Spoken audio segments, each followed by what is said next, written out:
Am I live?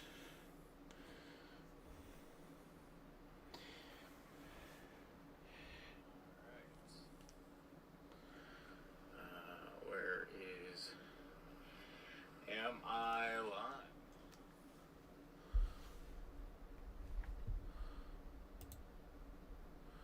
live? Alrighty. I need to... Where do I find a...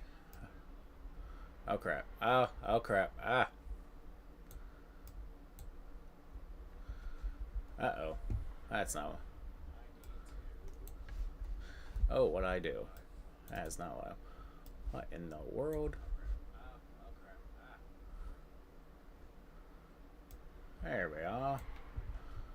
Where is my chat screen?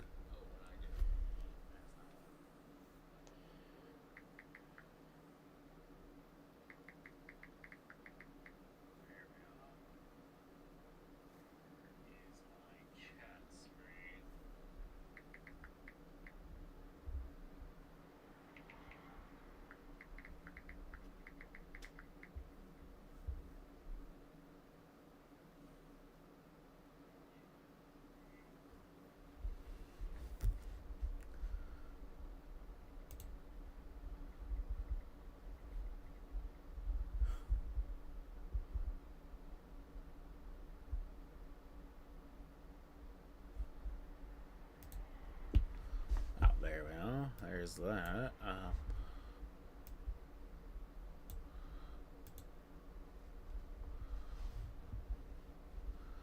Alright, there's the control panel. Oh. There we go. Oh, there we are. And, alright, oh, okay. Okay.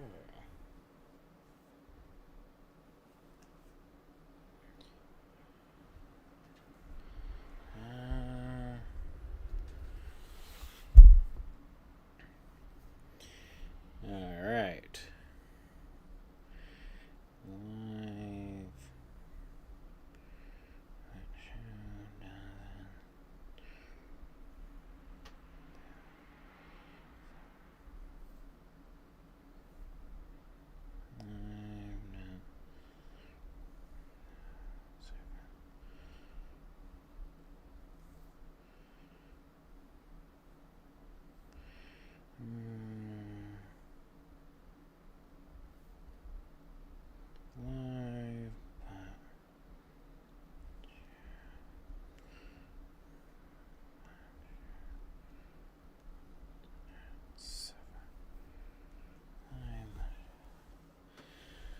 Alrighty, bop bop bop bop bop bop.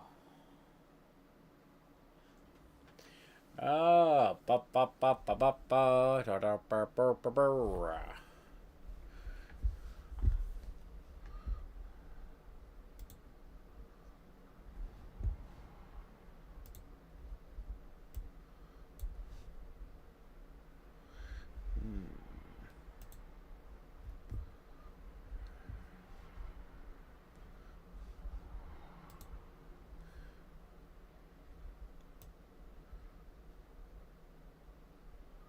Alright, I'm...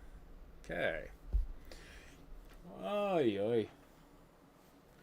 Actually, how do I add...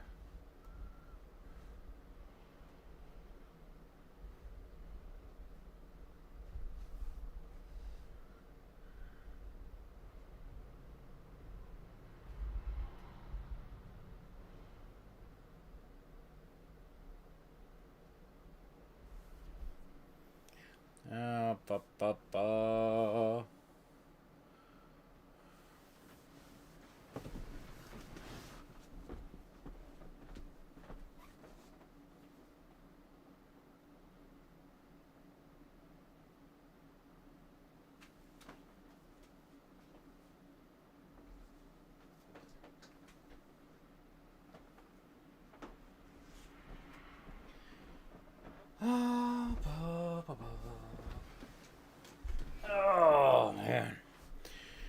Okay.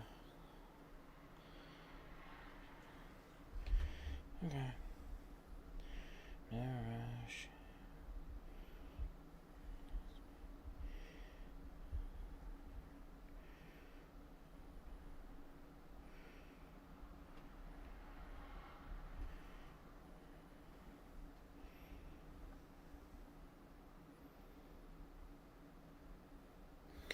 Oh man, oh man. Ugh.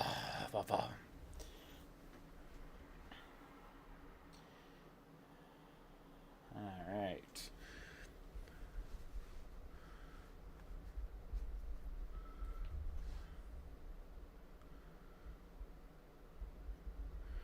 Pa, pa, pa, pa, pa, pa.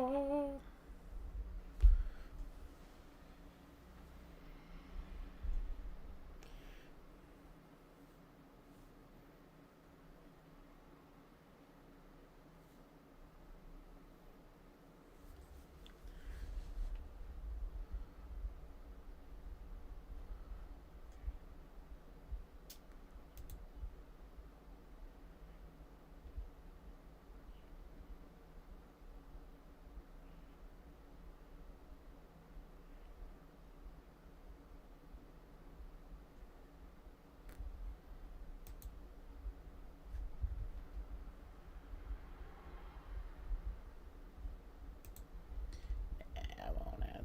Yeah. Yeah, won't add that this stream. We'll work on that different stream. Oh my. Yep, we are about 3 minutes till we go live. Ba ba ba ba. Ba da ba da ba da ba da ba da ba da.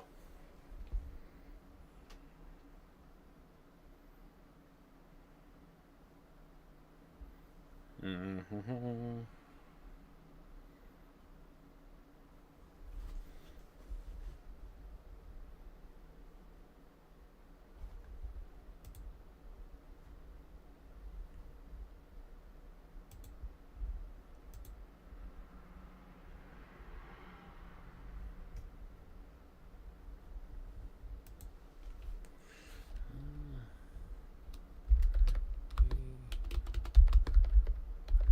I'll be live.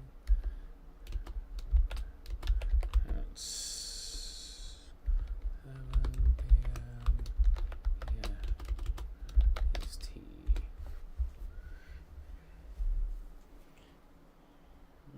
My. Oof. Do do buddy da dee. Ba da ba da ba do ba da ba. Yes, yes. Oh, the Rosso. Oh man, oh man.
Do do do do do do do.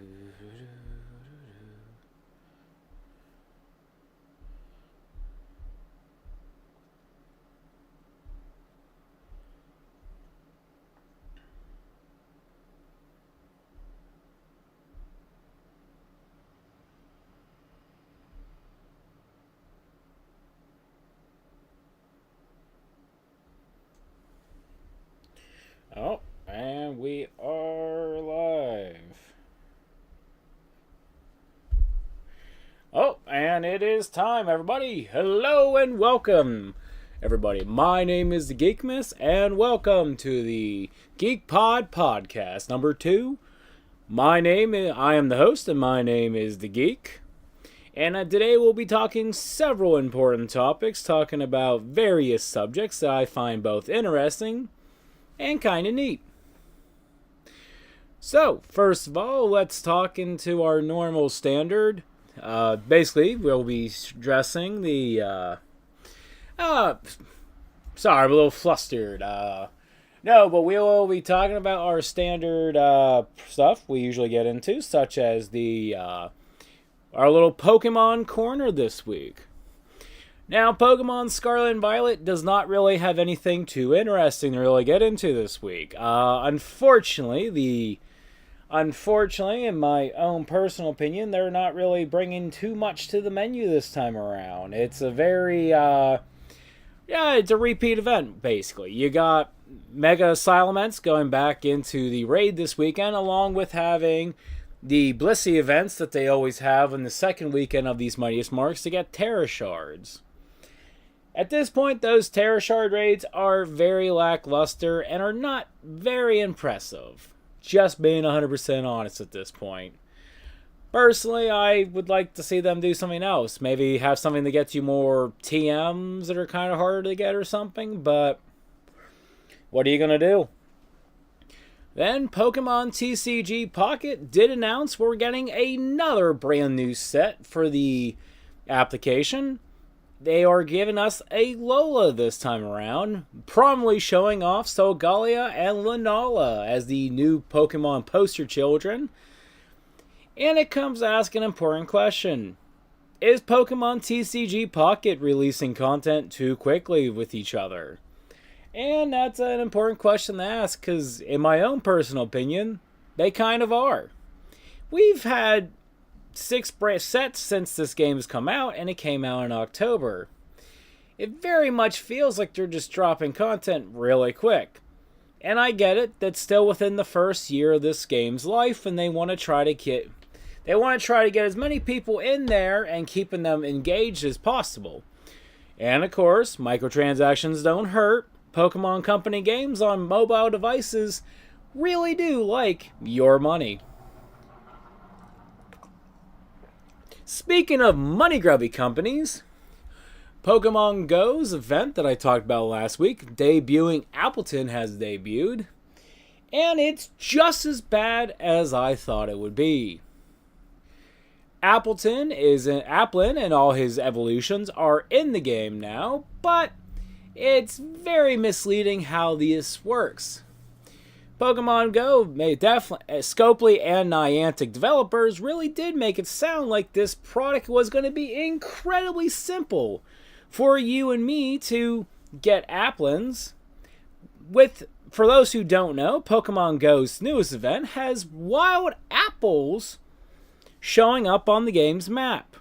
But I'm going to be 100% honest, it's definitely not as described. I'll be 100% honest. I personally am not a big fan of how they went about doing this, because, 100% honest, it's just not as they described it on the thing. They described there was a random chance that as you were playing, you could see random apples appearing on the map. And in my own personal opinion, no, you can't see these apples on the map. You have to, as always, when Pokemon debuts a brand new thing, they're always trying to make you spend money. So you have to buy mossy lures, or have them in your inventory, and have them hooked up to random Pokespots. And it's very annoying, because, to be 100% honest, Pokemon Go always does this crap. They always want you to put more money into the app, and, Is anyone too surprised? I'd say no. And also, Applin's newest evolutions are not an easy thing. You have to tap these apples, and your hope is to get Applins or apples to evolve the Pokemon. You need 20 of either of the apples to do an evolution, along with 200 candies. And Applin, despite this huge evolution requirement, has a 5 kilometer for one candy distribution for when you walk with it as a buddy. So it's not like you're picking up candy too easy. It's annoying, and honestly, I think Scopely and Niantic developers need to redesign this Pokemon completely. Especially for the fact there are 2 more Pokemon who eventually are going to be evolved around Applin. But they have time. They do, and now next week there is nothing major. This is also Golden Week in Japan next week, so yeah, they really don't got anything too major. A evolution event will be going, which with a lot of 400 Pokemon candy Pokemon appearing in the wild with double EXP for evolutions, and it's not that exciting of an event. Honestly, I'd say skip this stinker of an event. Not that exciting. And then the following week will be the release of King Gambit in the Pokemon Go, along with several King events. You'll have Nidoking with a crown and Nidoqueen with a crown. Ooh. But also, Bisharp will be able to evolve into King Gambit, with one major downside. The fact that in order to do it, you have to, with a King Gambit, defeat 13 Dark Steel raids. Not Pokemon, raids. This is definitely one of the stingiest requirements that that Scopely has ever put onto a brand new Pokemon. And I'll be 100% honest, it's not a great look. I understand Pokemon only has about 150 Pokemon, or 125 Pokemon, before they're caught up with the mainline games, but completely making every new Pokemon a complete ass to get is not an easy thing to swallow, and I'll be 100% honest, it's getting quite annoying. But you know, Niantic and Scopely will do whatever it takes to make the game last until it gets caught up. Now, outside of Pokemon news, let's get into the movies. Yes, the big screen, the big 4D experience. There are 3 movies I want to discuss. One movie that's coming out next week, one movie that is currently out and I didn't even realize it was out yet, and then another movie that's coming out next week as well. So the movie I want to discuss first of all is Wild Bolts? Yes, Marvel Wild Bolts. Or, wait, am I right on that? Listen, I'm not a huge MCU fan, so I don't follow everything. Thunderbolts! I'm sorry to anybody who just cringed at that. Yes, Marvel's Thunderbolts is releasing next week. The next, I won't say slop, but the next big part of the MCU's release strategy. Because Marvel cannot get away from itself, we have another project coming out, and yes, I'll give Marvel and Disney a small slap on the back. It doesn't look bad. I don't entirely know what they are, the Thunderbolts are about, but they give me Suicide Squad feelings, and well, the animated version of the Suicide Squad's pretty cool. I can't say much more about any other versions, but yeah. No, it should be interesting to see how this newest movie does. I mean, I'm personally been done with my own personal opinion, I've been done with the MCU for quite a while. I think the MCU itself has been dragged on for way too long, and in my personal opinion, I don't want to say it needs to be taken out back like a dog with a shotgun, but it definitely needs to be slowly retired. I think if they could do that, they could have more interesting projects that they could jump around the Marvel Universe and not be stuck into one single continuity. Yes, the MCU back in the day was this amazing combination of bringing together a lot of great heroes, villains, and characters all in one. But as I'm going to say here, I think it's lost its pumpkin spice. No offense. It's no longer this interesting thing, but now it's just more, okay, another Marvel movie. Oh, another Marvel movie. Oh, another one? Oh. Now it's at the point where maybe it's time to retire the cinematic universe. Honestly, the next project for Marvel that I'm really looking forward to is the Fantastic Four. I think that project looks like a lot of fun, and I'm very interested to see how it's going to be done. It looks tongue-in-cheek, and I think it's going to be fairly interesting to see. I'll be interested to see that in the future.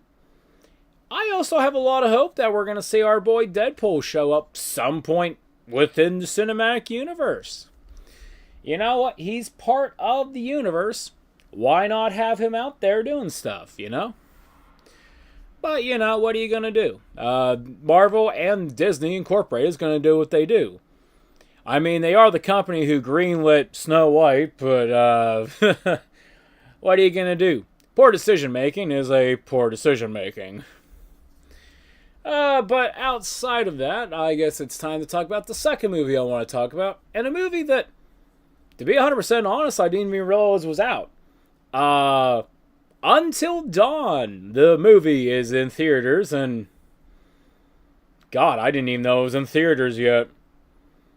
Now, I have a lot of feelings on Until Dawn, because it's a movie that in reality had a very easy script to write. The game itself, PlayStation 4/PlayStation 5, it was a game already. There is nothing about this that really had to be changed. Nothing had to be edited. Maybe if you wanted to change a plot twist or two, you could have, so it's different than the game, but you didn't have to reinvent the wheel. You really didn't. And the fact that this time around, Sony or whoever's behind Until Dawn was like, yes, well, we're only going to use 20% of what makes Until Dawn, and then we're going to completely change it and make it more video gamey and make it less what it kind of was, where it was like just a horror movie that you interacted with. I'm confused by the decision making over there. Whoever's writing this stuff. Much like I get confused with the decisions of Sony Entertainment in general, I have no idea what the decision making was here. To an extent, I think this was, yes, we're going to make changes, but not for good reasons. We're going to make it because fuck the fans. And unfortunately, that's a lot of time what I think the decision-making does boil down to. We have to change something to make it more interesting for the fans. And, I don't know. This is one of those movies that maybe I'd rent, have a few beers and with a few buddies, and I'd watch this kind of thing at home. But I definitely wouldn't put a lot of money into it myself. I'm not that interested in what they're doing, and 100% honest, I just don't like the idea of what they're doing with this Until Dawn version. I won't say don't watch it. I won't say that. I think that's cruel not to support media. But when media doesn't look that great, I don't want to go to the theater and spend nearly $20 to get in to watch a movie that I'm more than likely going to bitch about more at home than I am going to actually enjoy it. And then, of course, the final one I want to talk about with the weirdest release date is Monty Python and the Holy Grail is going back to theaters May 4th and May 7th. And, yeah, not May 4th through the 7th, May 4th and May 7th. I am confused by this, honestly. May 4th, I know for a fact it's 1 p.m. and I more likely will probably go to see this because I love Monty Python on the Holy Grail. I really am interested in this movie. I think it looks good, and I'm kind of excited to see it in theaters. I'm shocked to hear it's 50. That's crazy, but no, I really am interested in this. I think it's pretty cool. I guess I should also note, currently in theaters is Episode 3 of Star Wars. Revenge of the Sith I gotta say, is my favorite Star Wars movie of all time. The opening scene of Star Wars Episode 3 is probably the greatest bit of Star Wars of all time. Anybody who thinks differently, whatever. Oh man, I get to watch a slow ship be attacked by Darth Vader. Oh man. No. I like Episode 3's opening. You get this great space battle that goes into a battle. You get Anakin and Obi-Wan sneaking on the General Grievous ship, fighting Dooku, having a confrontation with Grievous, and just that crashing down until they get into they crash land onto. I love it. I love everything about it. Especially the evil corruption of seeing Palpatine slowly. Of course, iconically, Order 66 is one of the most heartbreaking scenes of all Star Wars movies. And honestly, I think Episode 3 is probably the best Star Wars movie in my opinion. And I don't think for myself that's ever going to change. I try to give every Star Wars movie a solid chance, but if there's one Star Wars movie I'm just going to pop on as a standalone experience, for myself, it would be Episode 3. 2 upcoming movies I do want to bring up real quick before we move on to our next subject is going to be, first of all, Miss Kayabashi's Dragon Maid movie is debuting in Japan. And it looks really good. Miss Kayabashi's Dragon Maid is following the manga's continuation of the from Alpha Season 2, where Kana's father is showing up to bring her back to their world. And basically this becomes a rescue story, which with a lot of our human cast going to their world and having to help the dragons save Kana. And I've heard the opening song for this movie, and it is great. I am a fan of Miss Kayabashi's Dragon Maid in general. Honestly, this looks great. And I can't wait to see when it comes to... it's already been confirmed by Crunchyroll, I believe, that we will be getting this movie in the U.S. So I'm excited to see that. I'm hoping it's not in December because I already have to go see a certain animatronic bear that's having a return in theaters. Oh, I hope they don't. I don't want to see 2 movies in the same month. I like the movies, but movies are too expensive. You pay X amount to get in the movie, then on top of that, you pay for your snacks, your drinks, and everything. Movies are just an expensive endeavor, and having too many movies coming out within the same month, that's a lot of moolah. Then on top of that, we do have one more movie that's coming out, and it's coming out this month. And that is the live-action version of Lilo and Stitch. And honestly, I think it looks good. See, the big thing is, Disney has announced they're done doing live-action projects because of the failure of Snow White. But the problem is, this newest project looks really damn good. And it does kind of make me sad if they would completely drop off. If Lilo and Stitch comes back and makes people really crave for more live actions, but because of Snow White, the rest of the live actions just never happen. I think the actors and actresses who are playing the Lilo and Nani, I think they look good. I think that Stitch himself is animated quite well from what we're seeing. Obviously trailers are curated moments that they want to show the audience, so it's hard to say if that will be indicative of the final product. But from what I'm seeing, it looks fairly decent, and I have no issues with how it looks in general. It's hard to say, but I think it looks good. I think at this moment in time, we just kind of got to wait and see what the final product's going to look like.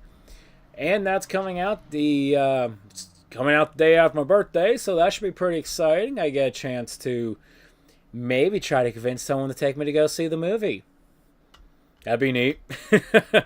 Or that'd be a fun little video. Me getting to sit here and have a live stream and like have a portion of it being about reviewing the Lilo and Stitch movie. That'd be pretty neat. Alrighty. Sorry, I had to take a small drink. Alrighty. Now let's get into the big conversation from last week. Let's sit down and have a conversation about the Nintendo Switch 2 pre-orders. How did it go? How was it? How did it? Now, for many of you who are both aware and unaware, many of you know that not Lilo and Stitch. What am I? Blah, blah, blah. The Nintendo held off pre-orders in the U.S. and Canada because of potential tariff issues. We do not do politics on this channel. We will not get into politics, and we will not be talking about stuff that relates to politics. But unfortunately, tariffs do affect this story to an extent. Obviously, we had the live stream for the Nintendo Switch 2 on April 2nd. A week later was originally going to be the pre-order dates going live for all the console companies. That means Best Buy, Best Buy, Amazon, all these other companies were ready to come out and have the Switch 2 pre-orders available and ready to go. And I even know there's a few guys at work, which I kind of chuckle about, who apparently took vacation days for the pre-orders. I feel bad for those guys because Nintendo, about 2 or 3 days before the pre-orders went live, delayed the pre-orders in both the US and Canada because of reevaluating how the tariffs were going to be affecting were going to affect their ability to send everything. And to be 100% honest, that's incredibly reasonable. Nintendo still does need to make a profit, but at the same time, let's remind Nintendo, Sony, Microsoft, and also our boys over at Steam Incorporated, when you sell a console, there is one thing that everybody should note. When you sell a console, you always sell a console at a loss. You make your money back on a simple subject. You get it back in hardware sales. You buy a console, you're buying that console cheaper than it took to cost to make it. But these companies make their money back because you have to buy games for those consoles. You might have bought an Xbox Series X, but you're playing for Xbox Game Pass, so Microsoft is making its money back by you paying your Game Pass subscription. Sony Entertainment is making its money back by making you buy games from them. Same thing with Nintendo. You're buying games and accessories to make the system go forward. So, of course, there's been a lot of debacle, misunderstandings, anger, and subject coming out. A lot of subjectively wrong takes about Nintendo with the Nintendo Switch 2. Now, pre-orders went live the other day on it went live at Thursday midnight for most companies. And it was going to be a war zone. Now myself, I was more prepared. I had the Nintendo Switch, both bundles prepared on both Walmart and Best Buy, ready to go to war. I was prepared to get a Nintendo Switch. I was ready to fight it. I was ready to go to war. Also, Amazon was kind of weird because Amazon didn't really have any live stream abilities to really pre-order and everything. And it was going to be interesting. Now, there's always those things about, certain websites have this and certain sites will have this. And, Now, everybody else was going up live at midnight, except for it seemed to be GameStop. GameStop was going to go up at 11 a.m. ET when their doors opened in physical locations. And that was probably the best thing for them. They could actually get both people coming into the stores physically and also people going to do online things. And if anybody's ever dealt with the GameStop website or GameStop app, the fact that they still run those websites and that app is a joke.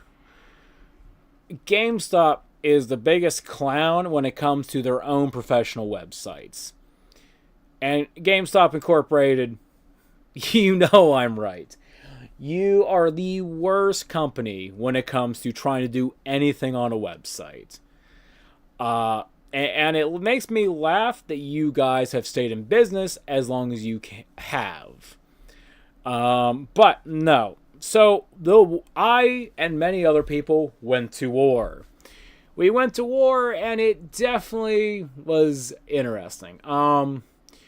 Target, which I didn't even think about, to be 100% honest, Target went up first. They were right there right away. And one thing I heard about Target was that a lot of people had pre-orders canceled. And that sucks. It's hard to say if that is a technical issue with the Target website or if there was something wrong with the people's cards. One thing I think a lot of people don't understand is when these companies have you pre-order an item, they do put a hold on your account.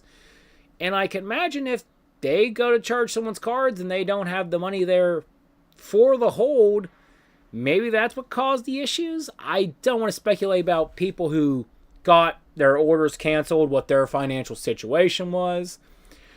But I know for a fact there were a lot of people who were talking about getting their orders canceled. Walmart came up and they threw people into a line.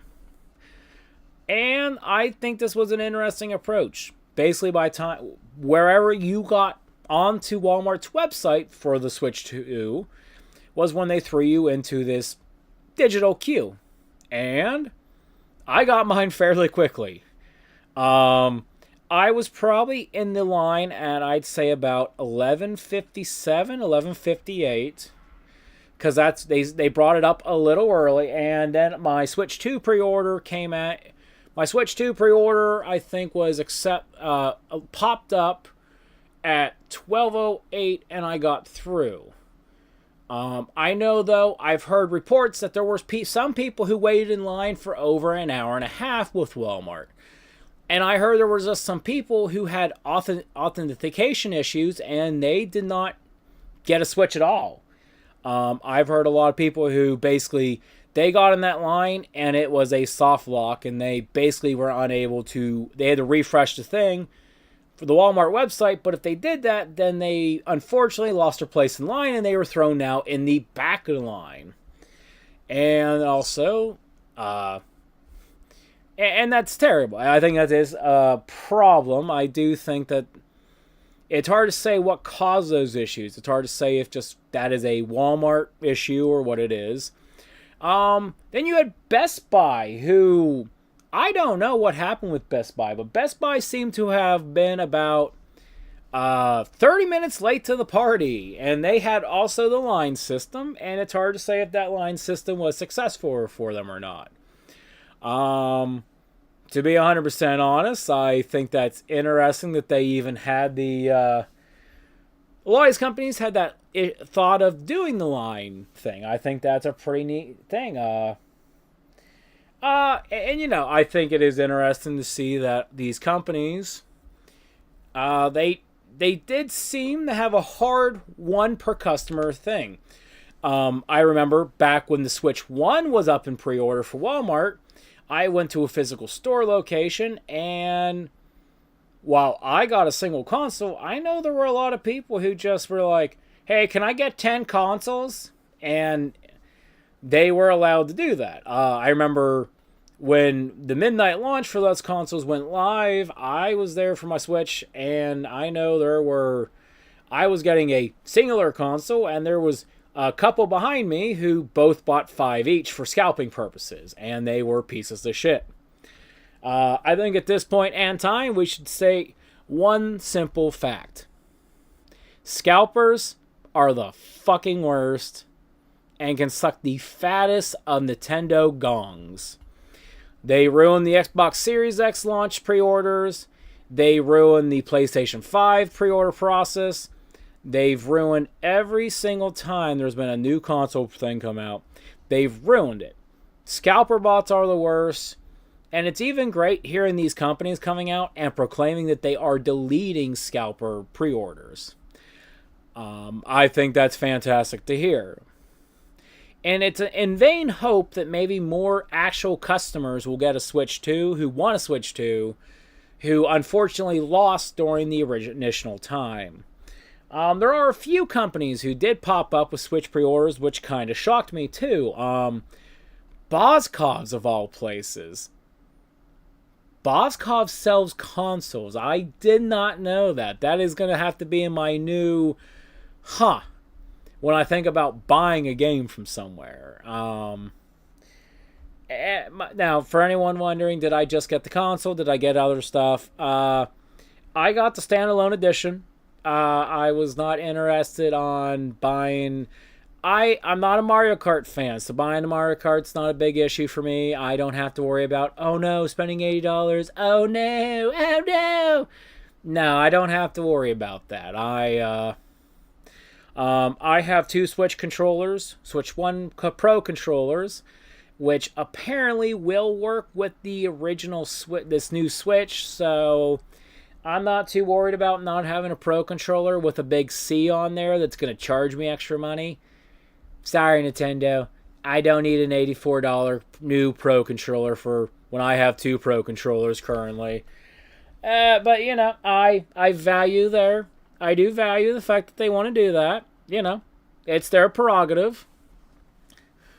And then, of course, it's not a big shock to hear that also these companies are... you had GameStop come out with their pre-orders. I think Amazon eventually did come live with their consoles. Honestly, I stopped paying attention at that point. I got what I wanted out of the deal, and I was pretty satisfied. Now, let's be honest. Was this a good launch? I'd say this is a middle-of-the-road launch. Nintendo and these companies did come the thing with programs to hopefully fight this, and honestly... what did seem like a generous amount of consoles for the launch of the pre-orders. A big issue is seeing that some of these companies are going through and canceling some pre-orders that are from legitimate customers. It's hard to say. Like I said, I don't know if this is a matter of, unfortunately, people's cards and information like that not being the right kind of information, or if this is just an honest situation where people misunderstood their information, and it's hard to say, honestly. Now, Switch pre-orders, for those who did not get in, still have one more opportunity to get these pre-orders, and that is going to be when the raffle from Nintendo of the North American raffle for Nintendo Switches from the official Nintendo website goes live. And I think a lot of people might win that one because, well, yeah, scalpers are going to have a problem with that. Let's say have a lot of Nintendo accounts that they're spending $50 a year for. I don't think you're going to have as many scalper bots getting in this one. 50 hours of gameplay on top of everything else. Yeah, that's kind of hard for those scalpers to deal with.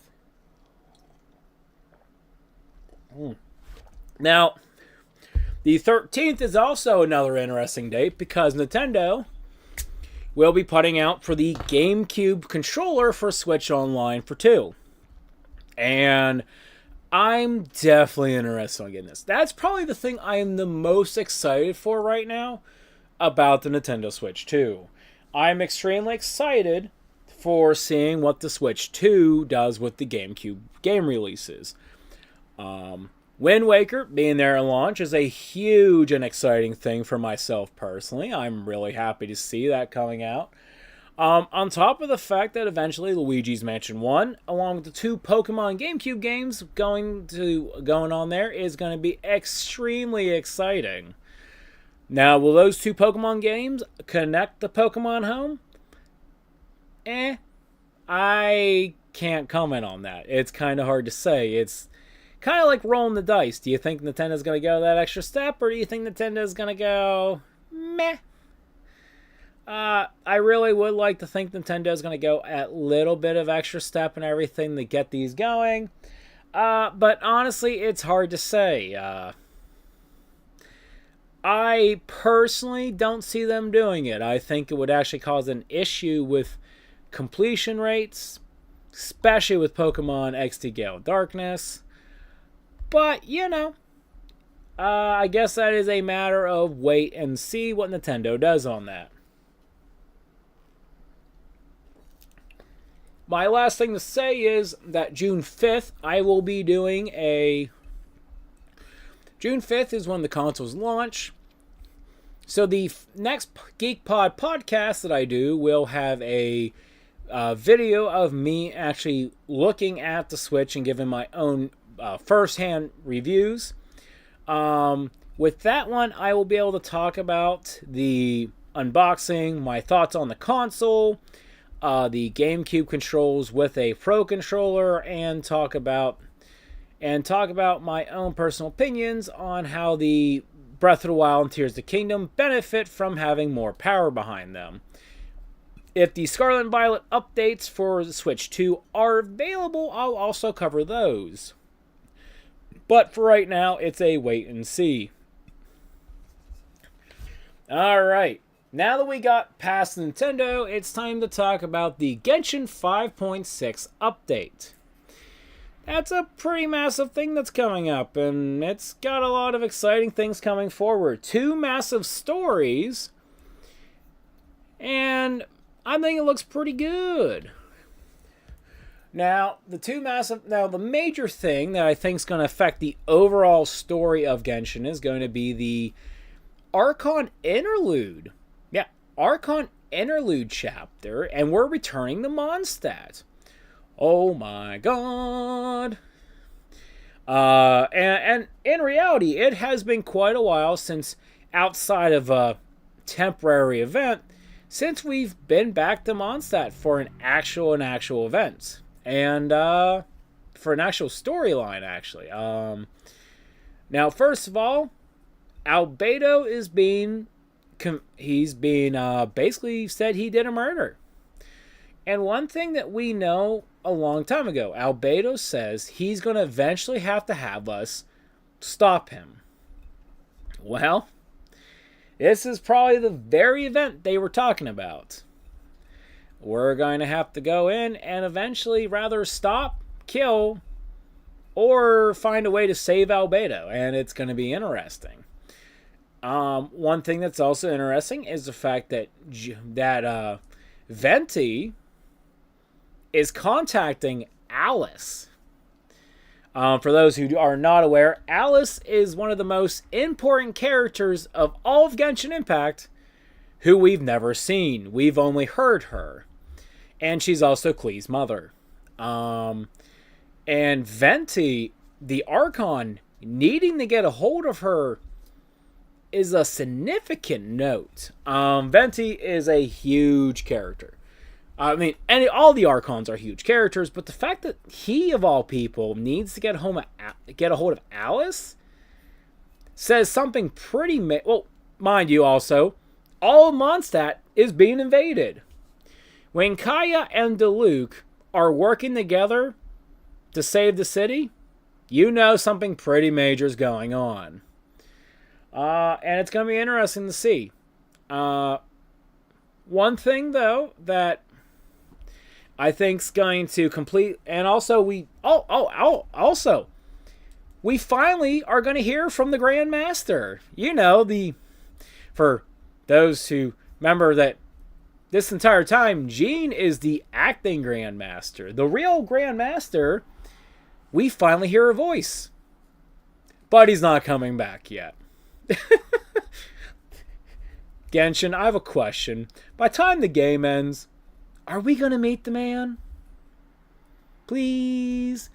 I mean, come on. Jean's got a lot of work on her plate. I mean, there's the status quo, but at the same time, you gotta show the man's gonna come back. I mean, where is he, really? Is he in... Let me guess. He's gonna be in Chesnaya, and we have to save him. My prediction now. When we go to Chesnaya, we have to save the Grand Master of the Mondstadt Knights of Favonius. Oh, I see that happening, and it makes me chuckle. And of course, I think this is going to be an interesting arc. I am curious why this is being called an interlude arc. Does that mean Mondstadt's about to have 2 more important chapters coming down the line? I think that'd be pretty cool to see Mondstadt get more story related to it.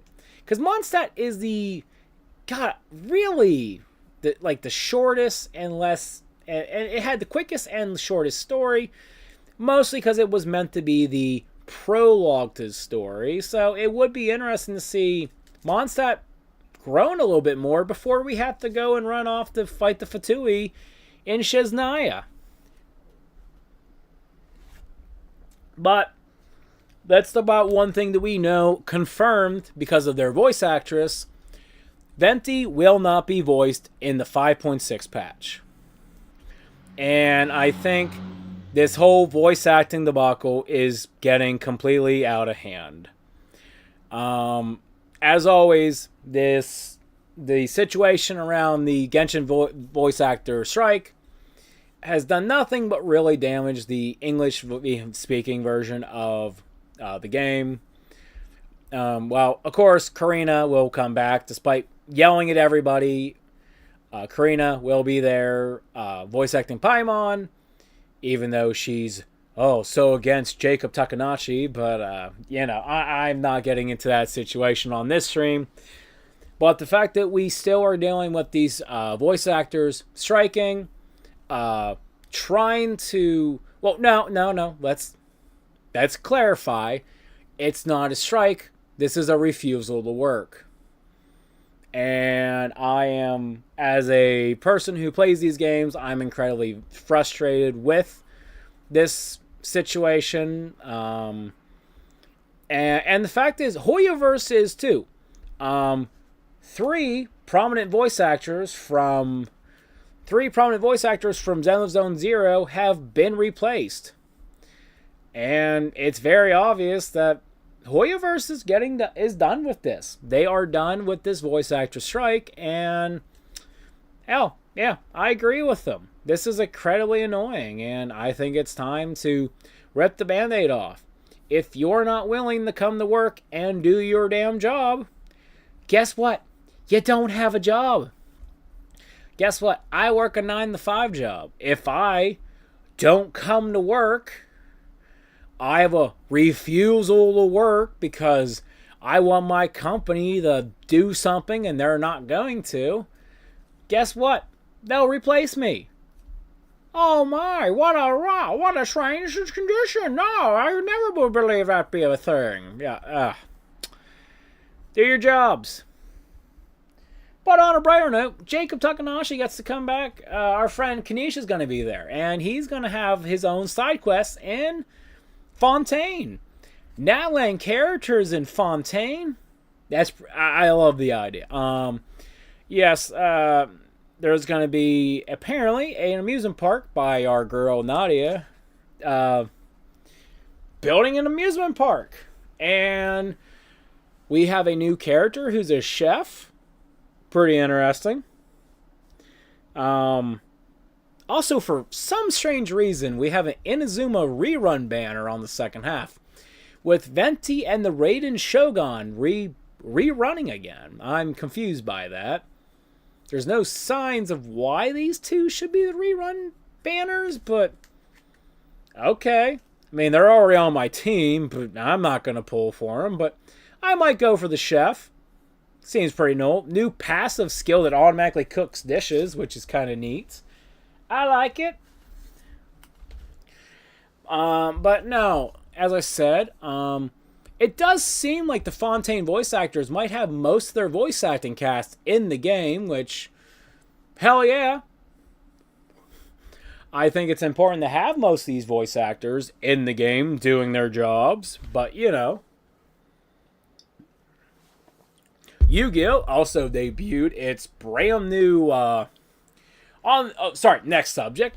Yu-Gi-Oh! Did debut, it did show, it's got its brand new, 2 new sets have been announced coming to the TCG, coming in June and July. We do have Alliance Insight that is coming. Now, Alliance Insight is coming out the 2nd of May. We've known about this for a while, and for those who pre-ordered it, you know that it's coming. It will be coming and then. Now, we do finally have the dates of release for 2 sets that are coming out in July and August. Duelist Advanced, which will come out on the 4th of July, and Justice Hunters, which will come out on the 1st of August.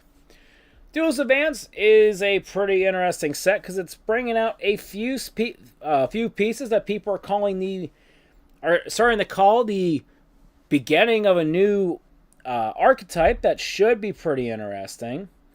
Also, Monarchs are getting a lot of new cards in this set. Kind of reviving something from the back in the day where a lot of people were playing Frog Monarchs. Should be pretty interesting to see what Nintendo can do with, or what Konami can do with this. And then the set that I'm really looking forward to is Justice Hunters, which is going to be debuting 3 new archetypes.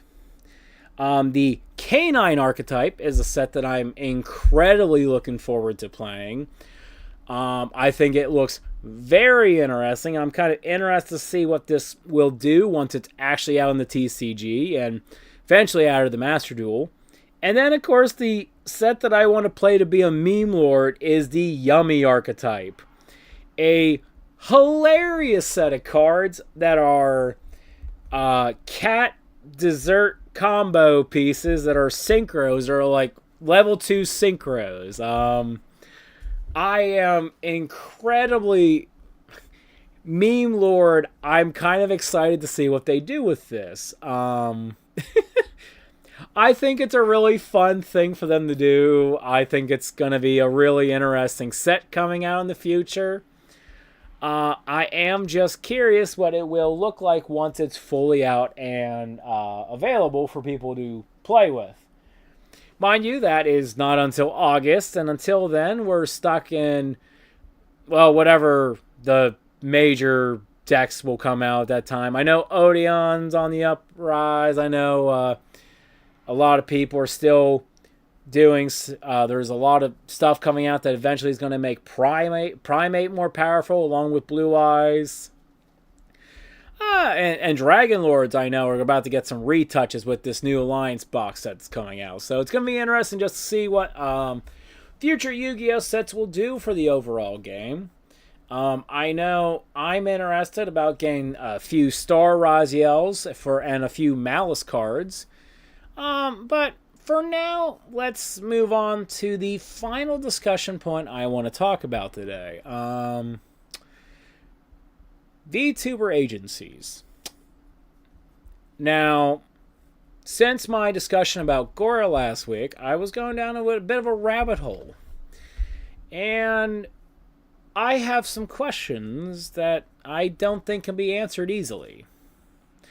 One thing that should be stated is that it does seem that the world of VTubing is in a bit of a weird place.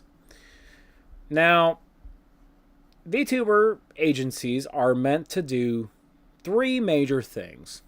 First of all, they are there to help their talents be noticed, get them out there, and to help them with equipment, sorts, models, everything.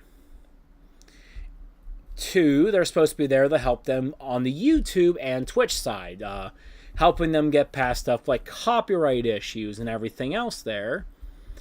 And then the 3rd angle is to be there to help them network with other agents who are with it, or genmates, and help them move forward.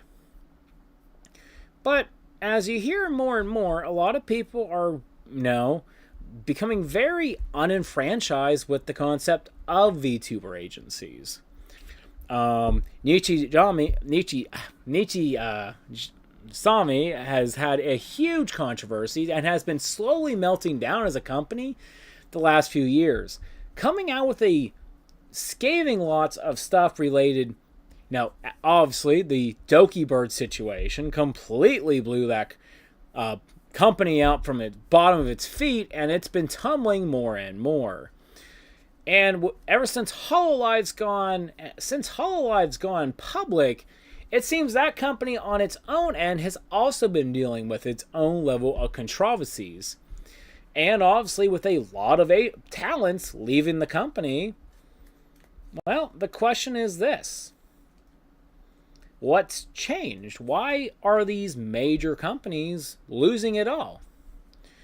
And it's not just the two branches we know the most about. There are plenty of companies around the board that are rather failing or have completely shattered and lost everything in the background. The only one that I can think has been pretty decent with its own talent, and I haven't heard many complaints about, is Vtubers, the one with that is probably the only real controversy they had a couple years ago was the Nux Taku situation. And I still to this day do have some distrust issues with those streamers who attacked Nux, because he, to an extent, was trying to help. It was unfortunately a very botched situation, which made things ultimately worse. But Nux was coming from it from a good place, and unfortunately there never really has been proper apologies. I mean, obviously Nux has, but people aren't going to give Nux the benefit of the doubt, and I, to an extent, think at this point he's just accepted that. Despite that, Vtubers seems to be honestly decent with its livers, and I am confused. Why aren't other companies doing this? What is the issue? Why is so many VTuber agencies? One thing you hear about Nietzsche is if you're not one of their top talents, they don't help you. Getting stuff approved and getting stuff past the company is just not done unless you're one of the top agencies. Doki Bird, as she said in her own stuff, had to pay. She should have not had to pay for stuff like commissions, song, and assets out of pocket. But the single year that she was there, she made $0 because all the money that she made being a liver for them got thrown straight into stuff that she had to pay because Nietzsche completely dropped the ball. And when it comes to Hololive, even with some of their top people, a lot of times they aren't, their management is not letting them doing anything that is, and I quote, risky, which would be playing games that are not on a list of approved products, or working with streamers who are not on an approved list that Hololive deems as safe. And I think this is one of those things is why people are leaving these companies. These streamers want to be free. They want to be able to stream and play with who they want to play with. And the fact that a company manager can come in and completely shut down whatever you're doing because they have control of all your socials, I think is a dying shame. And I think it's a sign that this is why a lot of these people are leaving companies. And I'll be 100% honest, I can't blame these VTubers. You know, there are great, and the thing is, yeah, a lot of these people get a chance to network and be with real people, but at the same time, when you got management breathing down your throat with every decision you want to do and say, yeah, it's gotta be stressful. And the thing is, half the time, these VTuber agencies are making more money off of the stuff that the livers are doing than the actual people who are doing the actual work. You know, and it is a dying shame. It does feel as though some of these VTubers are being taken advantage of, and it's not hard to see why. And honestly, I could see that this is why so many of these streamers are just downright irritated. Honestly, I can't blame them. And honestly, it wouldn't shock me if this is to an extent why Gora and different VTubers from Hololive are leaving this Hololive agency behind. I wouldn't be shocked after Gora's graduation if we didn't see another one or two announcements of people leaving. I honestly see a future where we just straight up see half a Hololive leaving. And because of how long it's been taking for the company to get going and getting more people to, sign up and become new livers with Hololive, not enough's being done to get the company going. And it is a dying shame. And I'll say this. If you're a VTuber, I'm like this.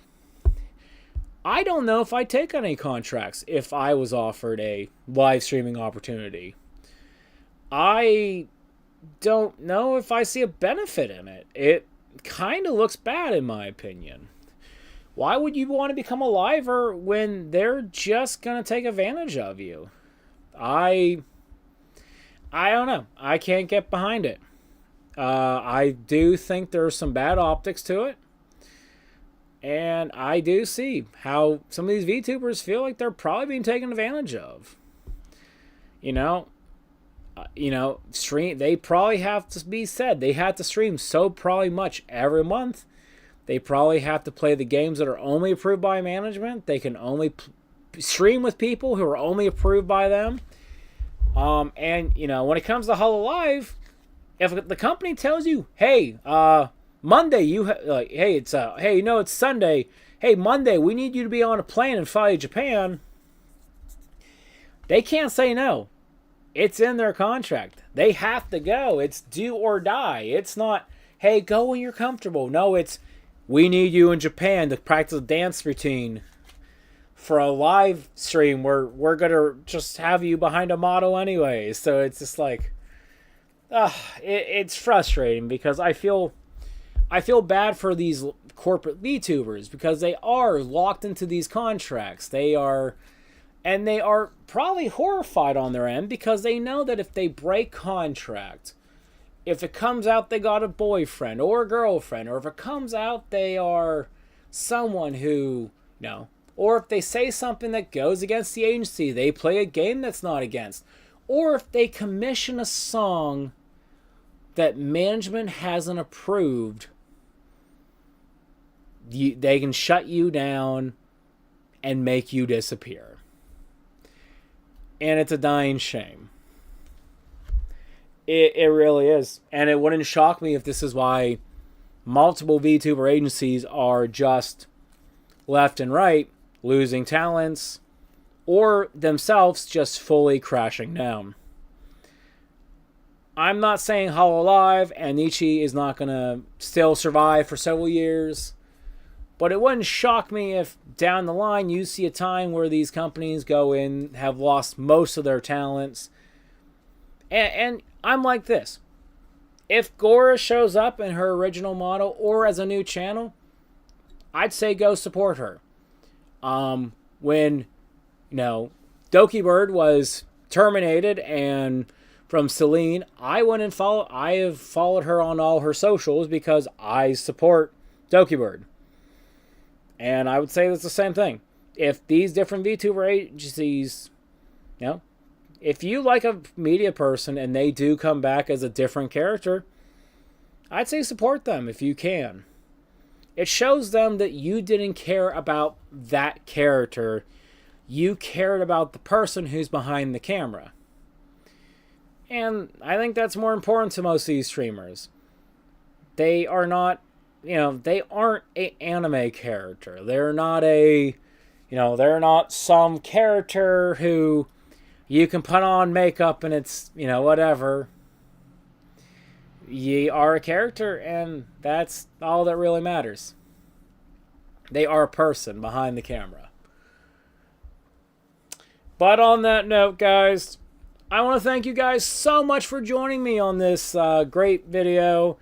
I had a blast, obviously. This video will remain up on the channel, and if you guys want to join me next week on the Geek Pod podcast, I can't wait to see you there, and we'll talk about anything and all things geek. Geek out.